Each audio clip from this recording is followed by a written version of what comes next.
Um, I want to say hi to all of you. It's so great to be with you tonight with teachers from all over Turkey. I would like to welcome you to the first webinar of the EFL Teachers Project. The webinar title is called Reflective Practice. And the EFL Teachers Project is a Marie Curie Grant, and it is supported by the European Commission. The full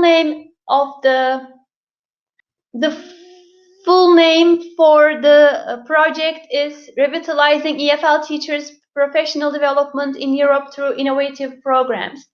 And we are in the last year of the project.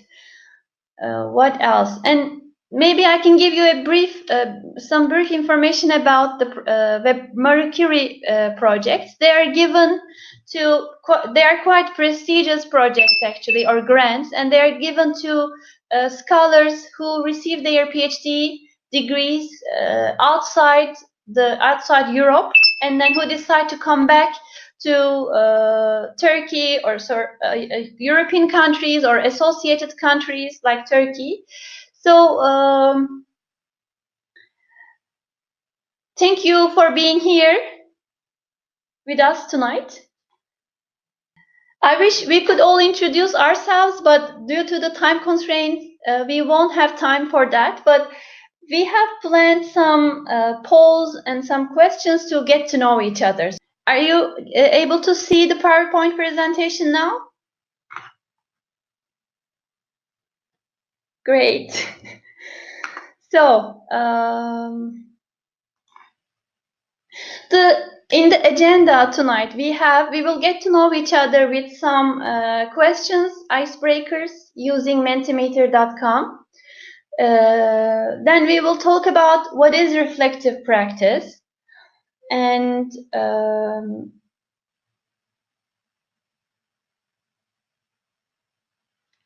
what we mean by systematic reflection. We will mainly focus on the onion model, Cortagan's onion model, for the levels of reflection, and then hopefully have some discussions about ways of engaging in reflective practice. So let me share my screen. Actually, now I want to ask you first, how do you feel at the beginning of the webinar? How do you feel at almost 6 p.m. tonight? And in order to do that, you will go to menti.com on your cell phones.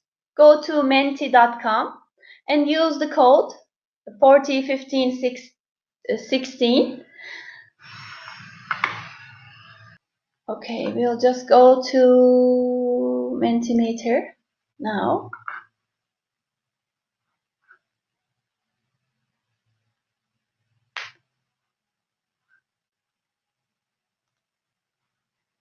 Wow, okay. So there 11% is feeling energetic and 67 happy and ready. 11 not so sure about joining, not so sure about whether it will be worth spending time for this webinar or not. 11% is feeling exhausted already. And nobody is feeling scared. That's good. You know, it's hard to cover lots of things in webinars. That's why we are going to focus on very basic information about reflective practice tonight. And we also want to get your opinions. Like, we want to give you opportunities to share and exchange opinions. So there are many definitions of reflection and reflective practice, but we will focus on Farrell's definition for the purposes of this webinar. He says that, and it's actually, you'll see one of the books he has written, Language Teacher Professional Development. It's a very thin book, but very helpful. So he's in that book. He says that the reflective practice is conscious thinking about what we are doing and why we are doing it. Why are you teaching, and are you teaching well? If you are not teaching well, how can you improve? How can you take action? So it includes all of these questions, and it enables us to stop, look, and discover where we are at the moment, and then decide where we want to go. Do we want to just keep doing the same things, or do we want to really improve our practice? And if we want to improve, what can we do? That's about reflective practice. And there are some people who deserve mention about reflective practice. John Dewey is probably the first person to mention. He talked about reflection for the first time, probably, in the literature. In his book, How We Think, which he wrote in 1933. And then it was Sean who actually moved reflection or reflective practice to teacher education. He did that in 19, or she, I'm not sure actually about Sean's gender, so I don't want to mislead anybody here. Sean wrote his or her book, The Reflective Practitioner, in 1983. And then since then, we have been talking about it in the field of teacher education. Van Manen, Zeichner, Perel, Loughran, Rogers. Carol Rogers also, she has been writing about reflective practice a lot. She was my professor at University at Albany, State University of New York. I learned a lot from her. So, and Fred Korthagen, he is a Dutch psychologist, and he has been working on systematizing reflective practice. And I actually had the opportunity to meet him in person at the Association for Teacher Educators in Europe conference 2 years ago in Holland. So it was a nice experience. Okay. 2 common features of reflective practice. Are we losing you, by the way? Are you able to concentrate? Are you feeling lost? Are you checking your social media accounts, or are you maybe you feel thirsty and you went to get a glass of water, some coffee, some tea? Good.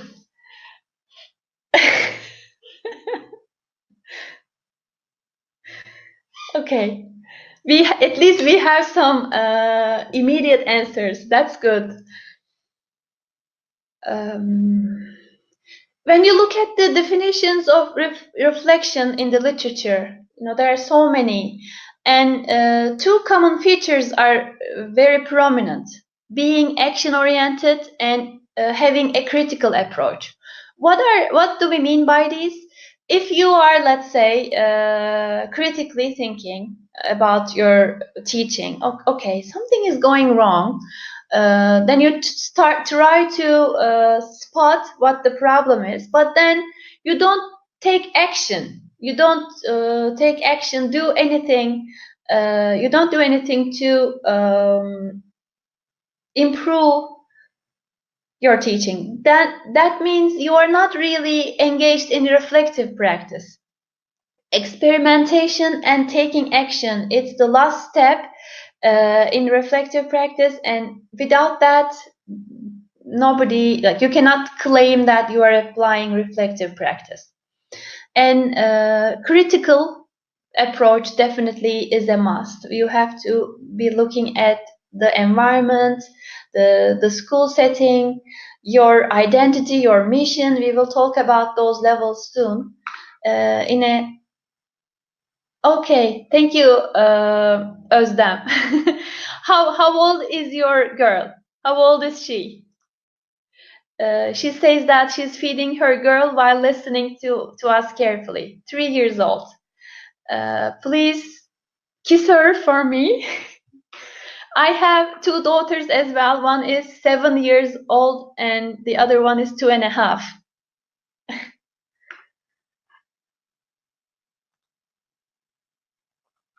So now it's your turn. I think I've talked enough. So in his book, How We Think, John Dewey talked about some attitudes. 3 words. What attitudes a teacher would need to have, or qualities, let's say, to become a reflective teacher. So I will ask you to write those attitudes, guess those attitudes in the chat box, please. I see Kemal is typing something, and observant, maybe open to criticism, curiosity, or curious. Yes, curiosity, let's say. They have to be nouns. Innovative. Yeah, probably. I mean, if he wrote the book now, he would probably include that in his definition. But it was, when was it? 1933.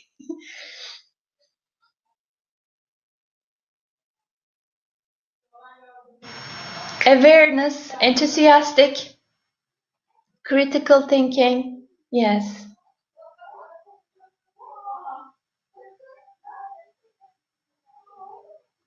Do you want to see the answers? Or do you want to keep guessing? Taking action? So let's see what those words or attitudes were. Open-mindedness, wholeheartedness, and responsibility. So in a nutshell, let's just talk about humor, sympathy, predicting the future, maybe. Thank you, Kemal, Özlem, and all other contributors. Open-mindedness.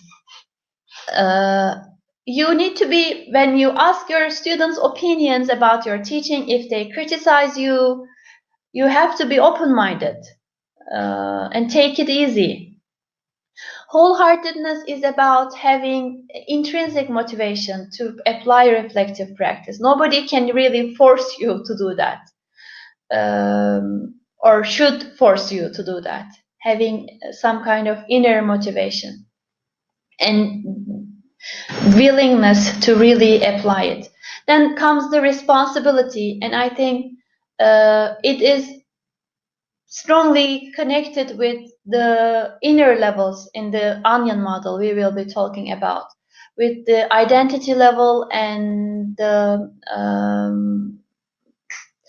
mission level. Why are you doing this job? What is your mission? And do you have some kind of responsibility to get better for your students, to do more, to give them more?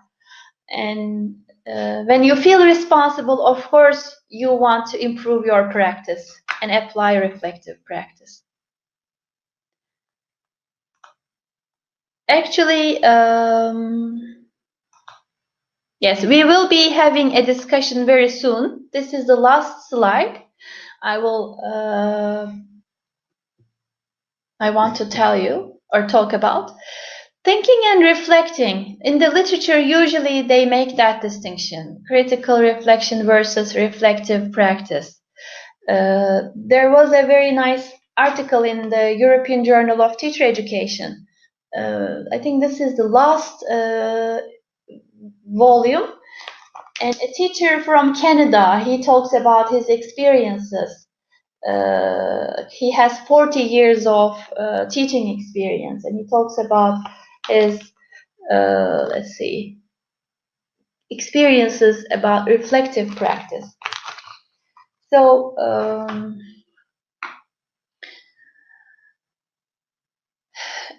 and as we said, just thinking without taking action is different than reflecting. When you reflect, I think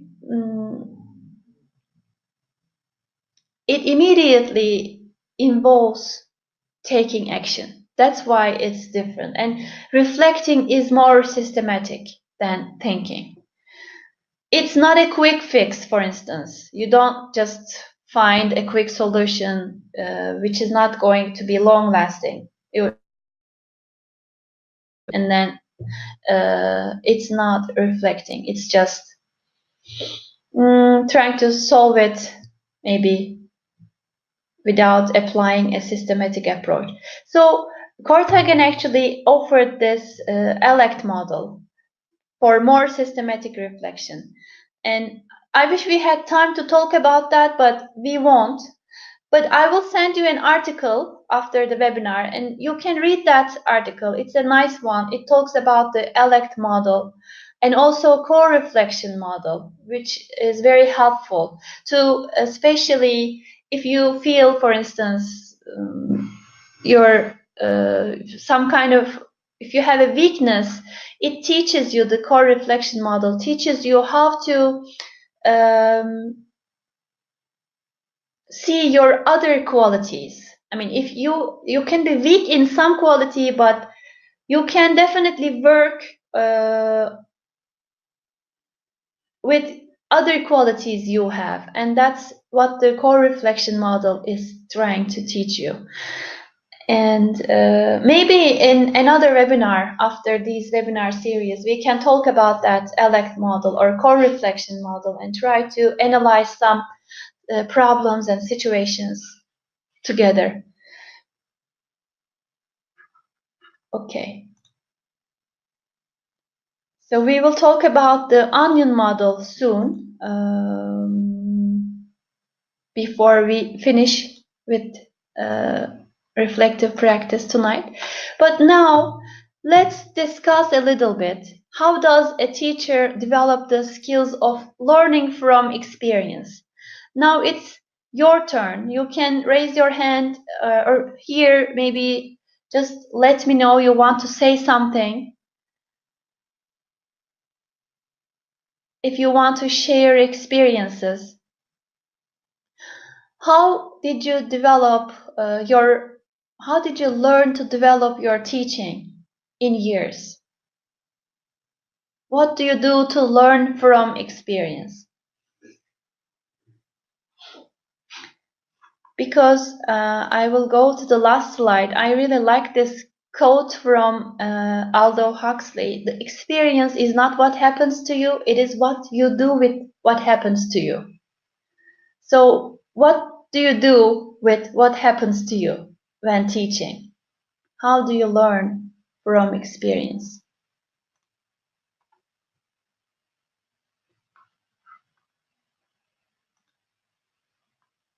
I don't see any hands raising. I think Nurhayat was from Uşak, right? I'm from Uşak too. By observing and taking risks. By reflecting on my experience and talking to my colleagues about my experience. Let me read your names, the participants' name quickly. We have Jada. I'm so sorry I forgot to introduce both myself and her, but we will be sending you our short bios shortly after this session.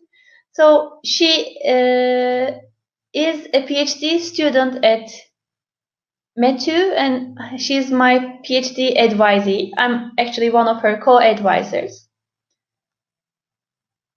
We have Mehtap Hoca from Zonguldak, Gülşah, Esra, Aktugan, I don't know your name, sorry.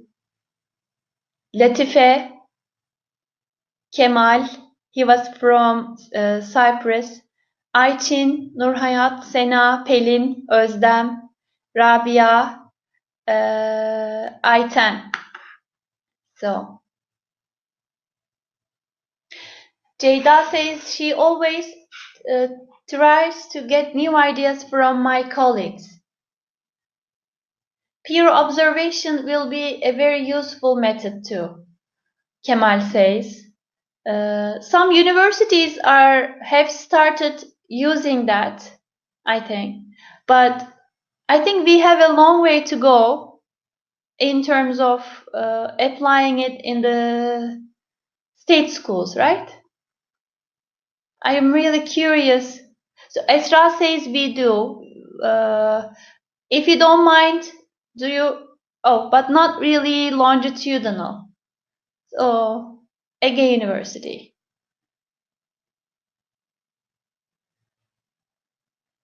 Are they really working? Do you want to talk, Esra? I can actually give you activate your audio if you don't mind. That would be great to hear some voice. Esra. Okay, let's try. I hope it will work. Now? It Hello? seems that it is. Hi. Hi, how do you do? I'm good, thanks. How are you? Thanks for joining the webinar. It was a pleasure. Actually, I've been working on a reflective practice cycle. I mean, I'm doing my PhD at Hacettepe University in ELT department, and I'm planning to work on reflective practices of novice EFL teachers at my institution. That's why I was really interested in this reflective practice session. Thanks for that. Mm-hmm. I have more resources about that if you I'd want be to get. delighted. Yeah, I'd be delighted to have them.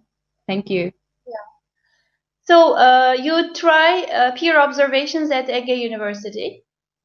Well, yeah, we do, but generally it's one shot or two shots. I mean, generally novice teachers they observe experienced teachers' classes, a couple of classes or as many as they want, and then they are observed and they're asked to reflect on their practice.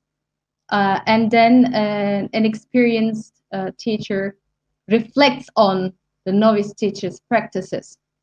So it's, I mean, not really longitudinal, one or two, Sessions. reflections, because nobody has a lot of time, everybody has his or her own courses. So, I Mm-hmm. mean, professional development unit cannot really allot a lot of time to those people actually. Yeah, I think that's what happens at Yaşar University here as well. They can only observe a few times, not I like mean, two also people. no. Yeah. Sorry. I mean, actually, novice teachers are not really eager to be observed as well. I mean, it's not about being eager, but I mean, being observed creates a little bit tension among colleagues because everybody has more or less experience, and it's not easy to be criticized. I mean, not criticized, but observed and reflected. I mean, asked to reflect on his or her own practice. Yes. Yeah, it's, Öğretmen Akademisi Vakfı, they are using an old model about this coaching. I don't know if you have heard about it, but you mean it's peer coaching? they call it coaching, but they don't call it peer coaching. But I cannot think about the name of the researcher right now, but I have the information, and it is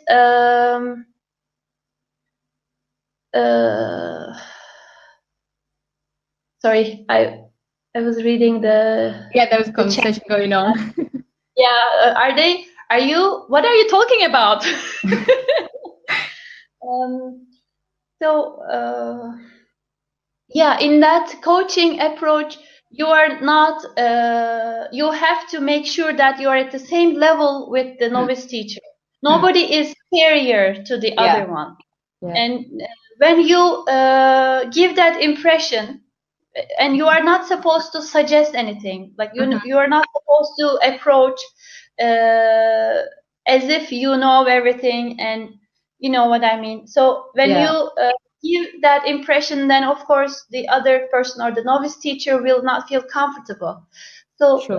there are some they are using that approach. It's an old one from 50s 60s maybe, Oh. but they say that yeah, it's helpful, and they teach Okay. that in their trainings. They Hmm. teach how to approach these peer observations. I have Okay. actually a PowerPoint if you are interested. If any Yeah, of why you are. not? Why not? I'd be really happy to have it. So, anything else you want to add, Esra? Not yet. Thank Okay, you. thank you very much for your You're welcome. contribution. And other teachers, if do you want to talk or say, contribute?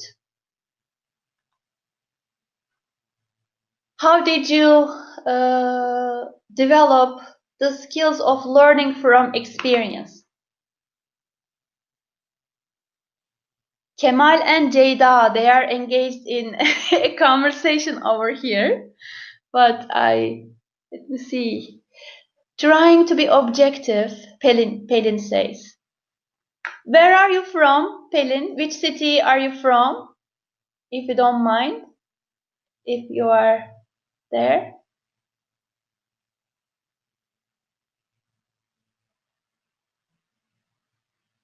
I'm really delighted to be here with you tonight. Really, it's like it very motivated group of teachers, and I hope everybody will get something from tonight's conversations.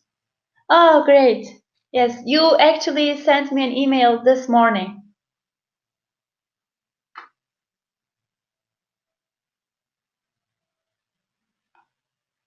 The let's read. I've observed my students, Jada says. If I feel things I have tested didn't work, I change it. I test my opinion and practice. Jada, do you want to say something? Do you want to maybe introduce yourself? They might want to hear your voice as well. If you don't mind, I can give you, activate your audio. I will do that.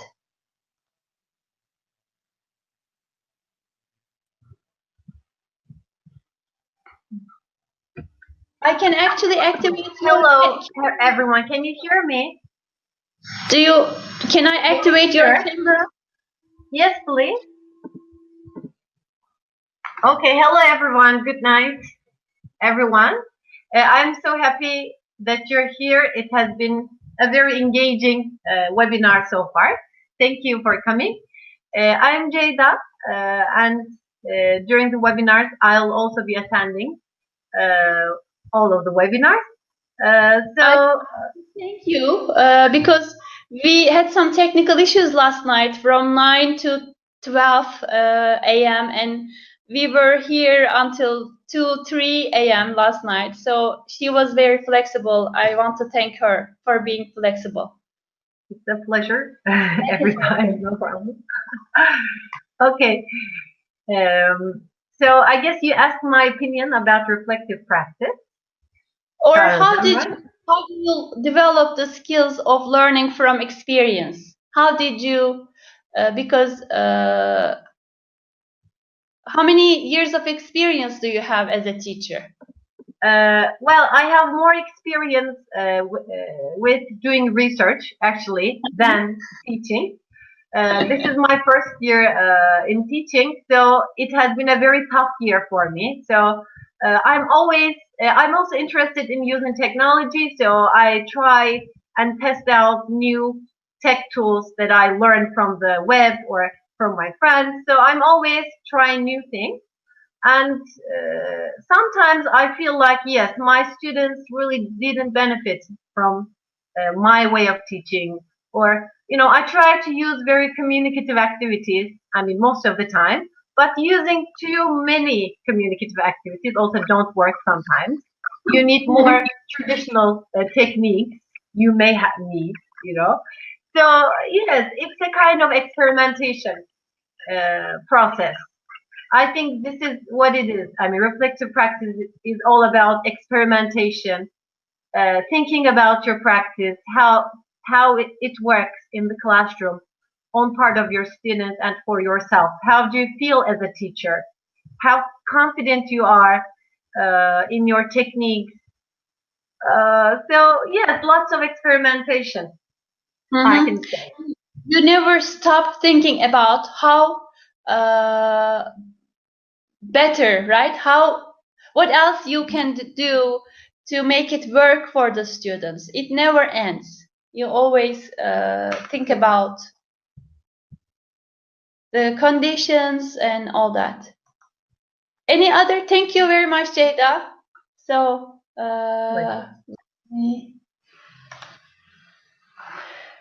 other teachers, anybody else who want to share their opinions about this?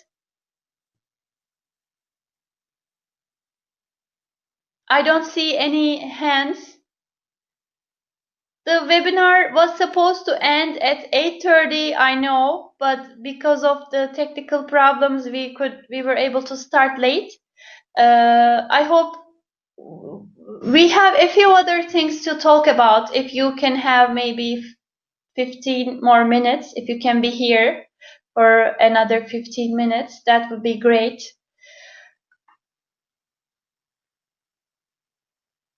Other teachers, Kemal, I don't know if you want to say something. It would be nice to hear a male voice as well, if you are still there. Do you want to talk or contribute? Okay. Should we move on? I don't know.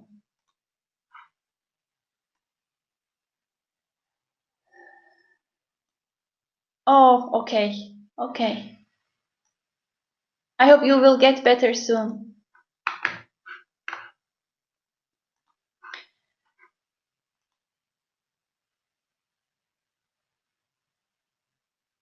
Pelin, you want to say something?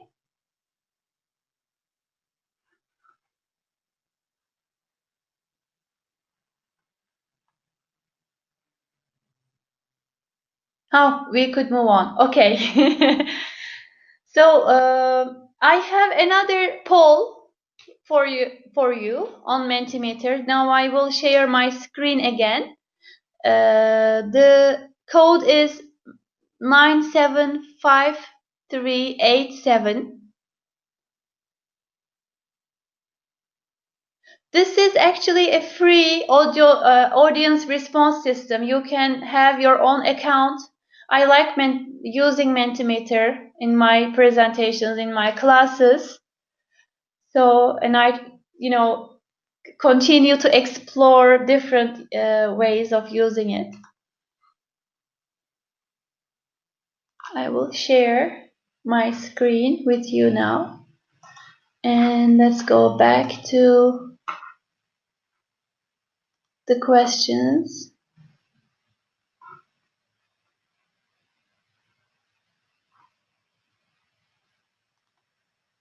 Ways of applying reflective practice. I want to ask what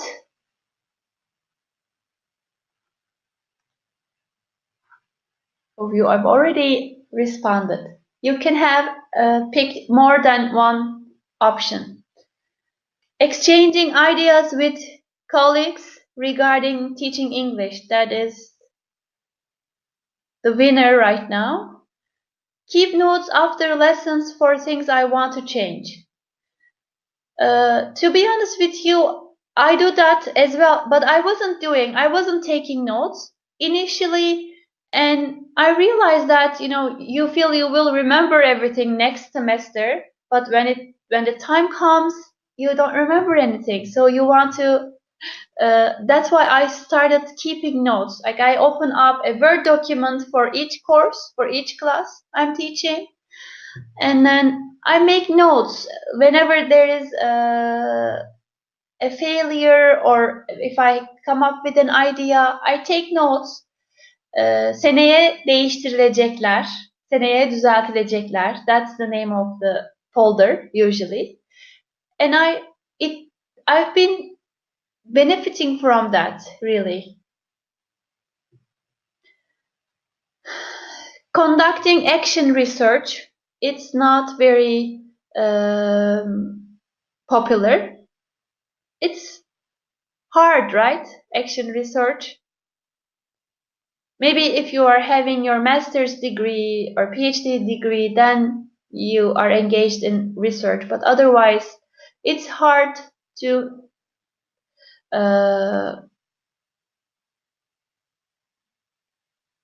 be in that state, let's say. I ask my colleagues to observe my classes to get peer feedback. I get my students' feedback about my teaching. So most of us are getting our students' feedback. Can I ask you whether you do it in a systematic way, like you ask for their written responses, or do you just talk with them? How do you do that? If we go back to, if I stop sharing, how do you get your students' feedback? Minute papers, yes, those are really helpful to get feedback.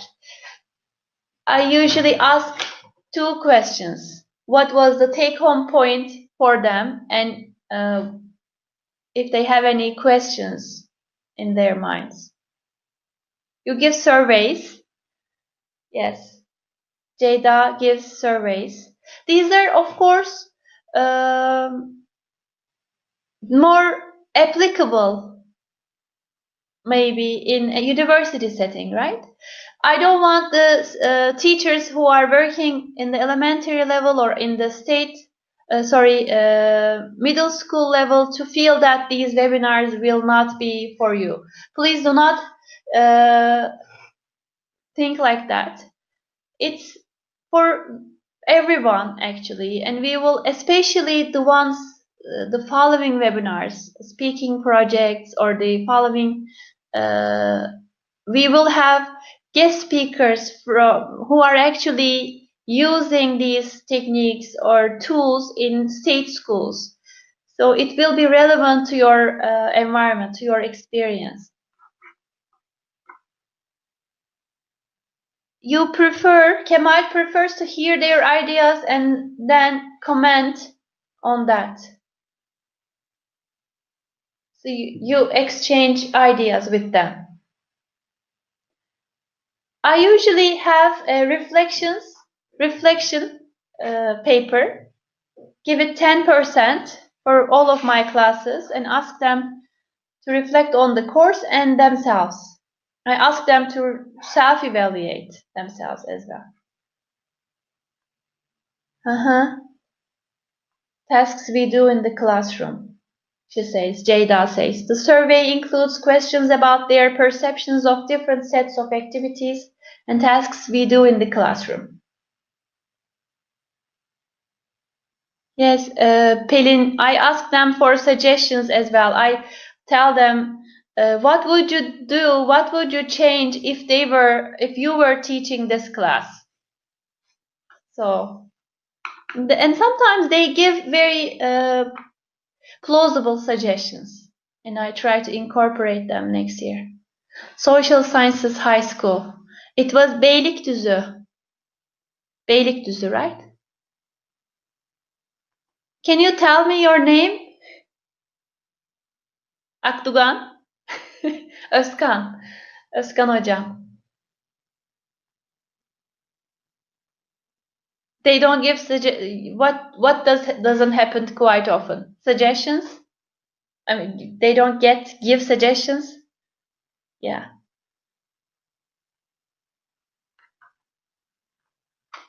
Okay. So we were going to talk about the onion model. Yeah, it was all right, hocam. Pelin, when you, I don't know, I give 10%, I evaluate their reflections out of 10, and nobody gets a lower grade just because they criticized me or the course. They even get higher grades. So it's a masochistic thing for me to do. Like, I give points for students who say bad things about my teaching, but it's helpful usually. Painful but helpful.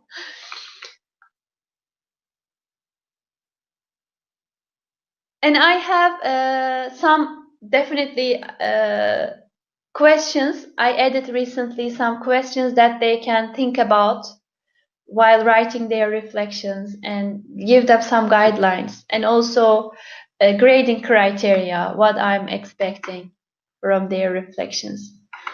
Sometimes I give them sample good and bad work reflections written by the students. So let's talk about Cortagan's onion model a little bit. Do you know this model? Are you seeing it for the first time, or Mehtap Hocam, maybe you might be familiar with this since we talked about it in the previous semester.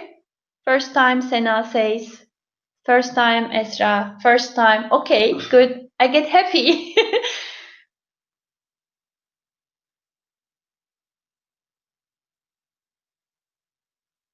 In some classes of mine, Pelin says, I leave question comment box so they can write anything about my teaching or whatever they want to tell me with no names.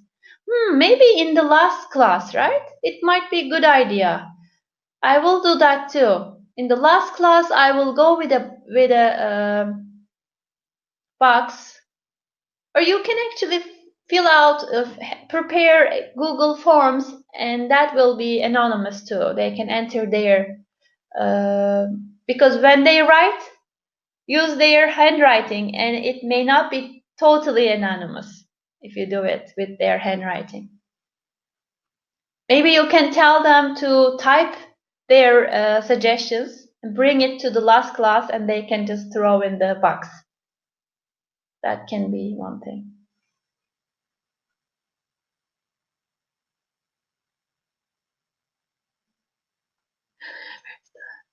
Okay, so Cortagan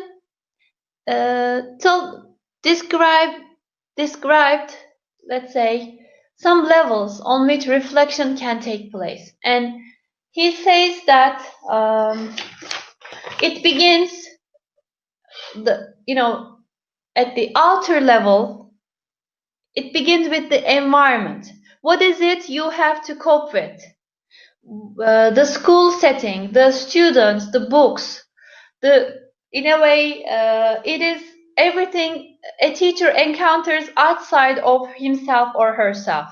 That is the first level, for the outer level, let's say. And what am I dealing with? Who are my students? Who are my colleagues? What are my conditions? So that is the environment level. Then we move to the behavior level. What do you do when you encounter a problem? How do you deal with it? What are your behaviors? What are students' behaviors? And then some competences. What are my abilities? What am I competent at? For instance, the competency to respond in a constructive manner. It's an ability, right? You or the ability to take in criticism. You are not getting angry. You are taking the criticisms well. So that is at the competence. It's a competency. Then we move to the beliefs.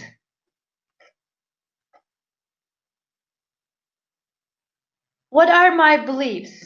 For instance, I believe that Batuhan is not motivated, and he is even trying to cause trouble in my classes. So those are my beliefs, and they are more difficult to deal with because they are deeply rooted and persistent in a way. So Cortagan says that if we are only, reflecting on the environment, behavior, competences, we we cannot go further. We won't be able to solve the problems in a way. So he says that, or it's not enough to reflect on the environment, behavior, and competences, the abilities we have. We have to go deeper when reflecting. We have to reflect on our beliefs, identity, and mission. So, what do we mean by identity? What kind of teacher you want to be? Your self-image, self-efficacy, self-esteem, motivation. How motivated are you? Who are you, basically? That's our identity, right? Who am I? And task perception, commitment, future perspective, knowledge, beliefs, and values. These all form our identity. And basically it is how we experience ourselves. How do you experience yourself? It's an interesting expression. Is it so far so good? Is it going okay? Nobody. Okay. Then at the core of the onion model, we have the mission, the level of spirituality, actually questioning why you are doing this job, why you have become a teacher, and why did you become a teacher? What is the meaning of your life? What are you contributing to the whole community? Not just to your school or students, but as a teacher, what are you contributing to your larger community? To your country, maybe to the world. So questioning your mission, your existence, let's say, as a person and as a teacher. What inspires you? And he says that the inner levels determine the way an individual functions on the outer levels. Let me repeat that. The inner levels determine the way an individual functions on the outer levels. If you do not feel responsible, remember John Dewey's attitudes to become a reflective teacher. That one of them was responsibility. And if you do not care, if you do not feel a strong motivation to do more for yourself, for your students, dostlar alışverişte görsün rationale, if you have that. Özlem says that it's not a job for me, it becomes a way of life for me. Learning a language makes me feel good.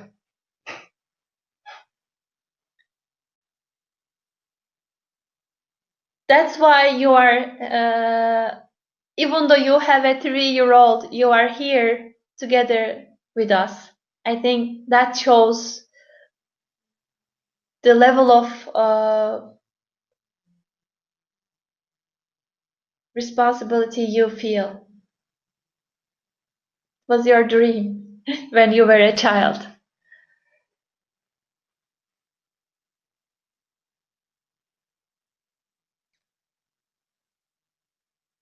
So sometimes when I hear that teachers are always complaining about environment or about the students, books, I think about this onion model. You know, I say to myself that they have to go deeper in that. Okay, do you have to accept everything as they are? Yes, the students are not motivated, the conditions are bad, but does that mean there's nothing you can do to get one step further. And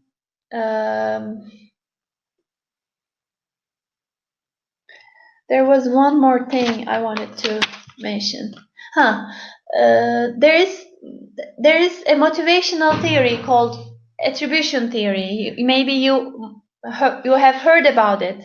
We attribute our failures to different factors, and one of the dimensions in that attribution theory is locus of control.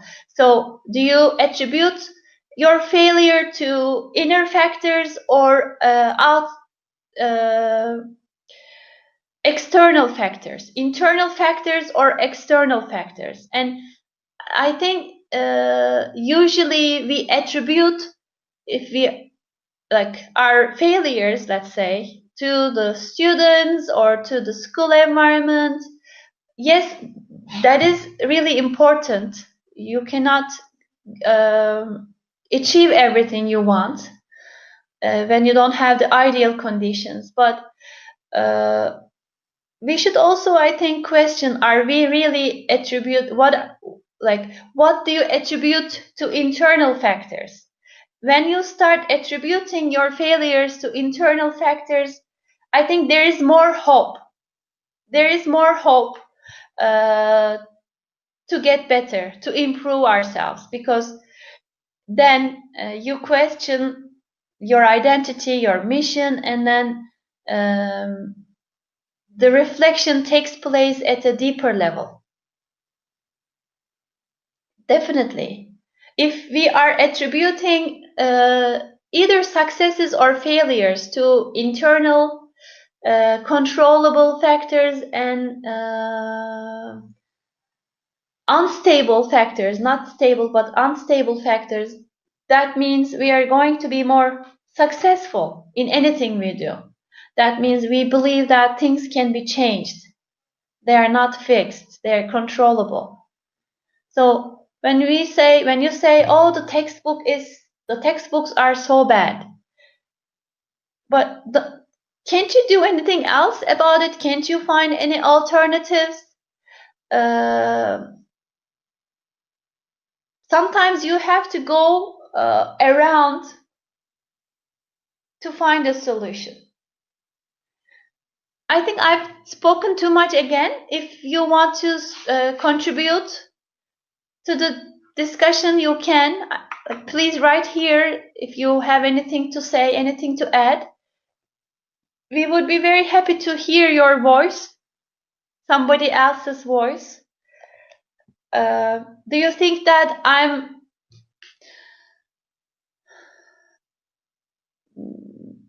what I'm theoretical, for instance, not practical, or do I speak like a book?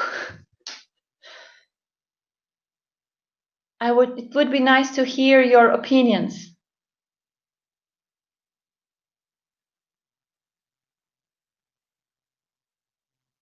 Kemal is typing something. We are done, by the way. We will be finishing soon. Maybe if we can have one last discussion about your opinions.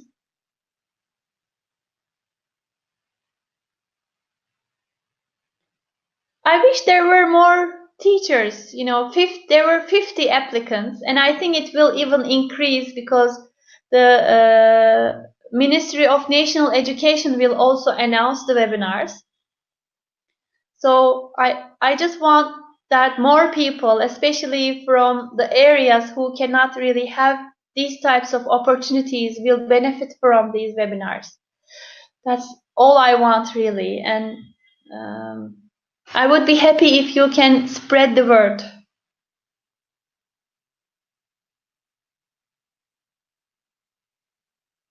Do you have anything to add, anything to say?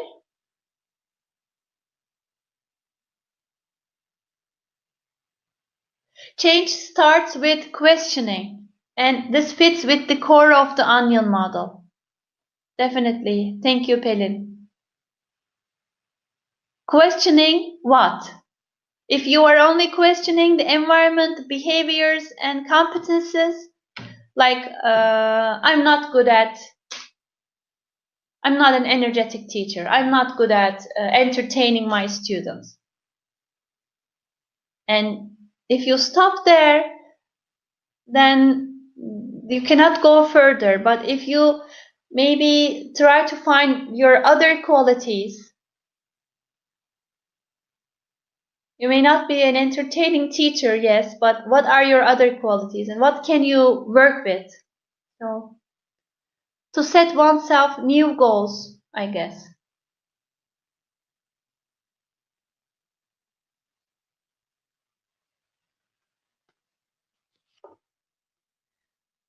Do you want to talk, Pelin? I don't have to activate your camera. I can only activate your audio if you want, your voice.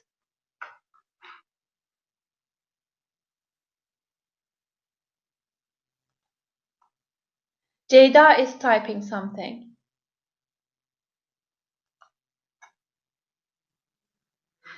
By the way, next week we will have, no, sorry, not next week, but on April 19th, we will have a webinar on the post-method pedagogy. It's a bit theoretical, but we will try to make it practical as much as we can. So it's about questioning if methods are really helpful, those traditional methods that we are learning in ELT methodology, Suggestopedia or community language learning, are they really helpful, or do we need an eclectic method, or do we really are we in a post-method era? And particularity, practicality, possibility, those pedagogic parameters, maybe we should start thinking about those. And there are some pedagogic indicators: post-method learner, post-method teacher, and post-method teacher educator. We will try to talk about the post-method pedagogy in the following webinar. I assume that Esra already knows it, since she's getting her PhD from Hacettepe University about the post-method pedagogy. I'm not sure if the other teachers have an idea about it.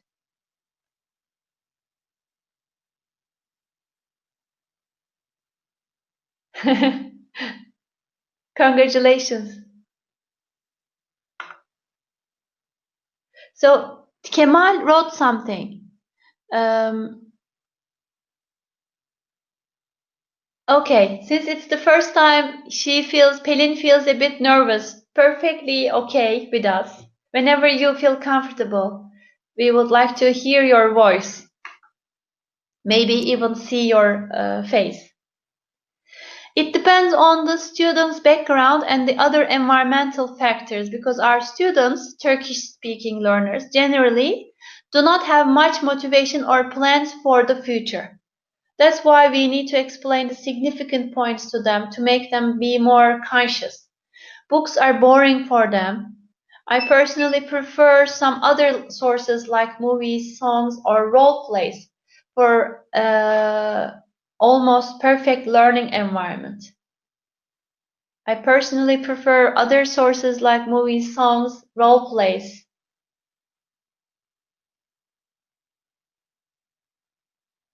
Thank you for sharing your opinions. Let me give you the link for our webinar evaluation form before I forget. Thank you, Jada, for reminding it. We are done for tonight. If you want to contact us, these are our emails.